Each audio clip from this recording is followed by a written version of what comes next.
Hey guys, welcome back to a new video. I'm Stephanie West. I'm a licensed counselor here in the state of Michigan. When we talk about kind of my vocational leanings, one of the areas I'm very passionate about and that I've done, a lot of research in, I've done a lot of personal development in, and I've done a lot of clinical work in, is the idea of identity and spiritual formation. Now, here's what's so interesting about identity formation, and it's one of my favorite kind of really succinct adages that I've heard.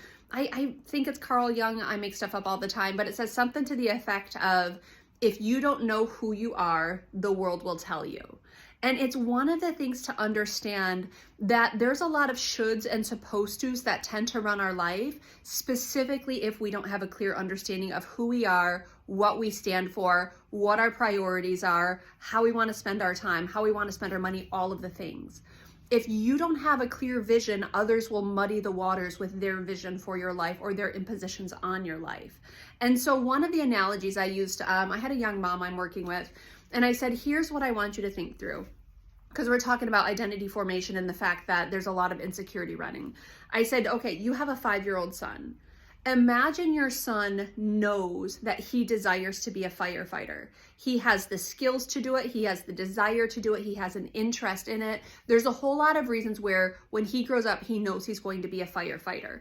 And so what happens when someone says to him, you should be a doctor? He's like, but I'm a firefighter. And someone says, you should be a lawyer. He's like, but I'm a firefighter. And someone says, come work with me at Amazon or come work with me over here. He says, I know the path. I'm going to be a firefighter.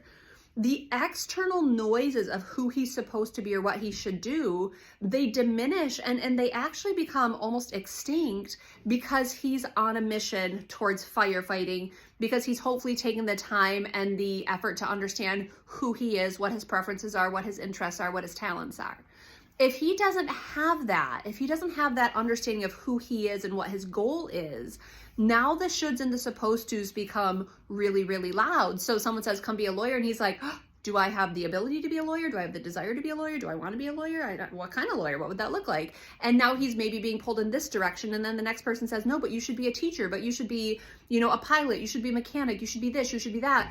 And now he has all of these different messages that he's trying to synthesize, but they're just murky and muddying the waters. And the reason it's so murky and muddy is because he doesn't have any sort of understanding of his preferences, his leanings, his talents, and what is best for him. The cool thing is if you go through an exploratory phase, you can figure out what things best align with your values, your objectives, those types of things.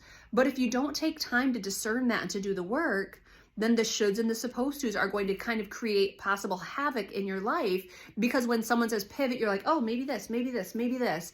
And everyone else's supposed tos and shoulds get to heavily influence where we go. It's why identity formation matters so much.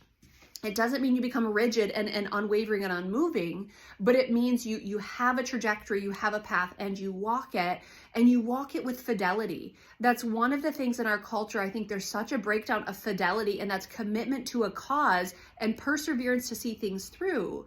But if you know in which direction you're oriented, you know why you're oriented there, the shoulds and the supposed tos become less impressionable. We become less impressionable, something to that effect.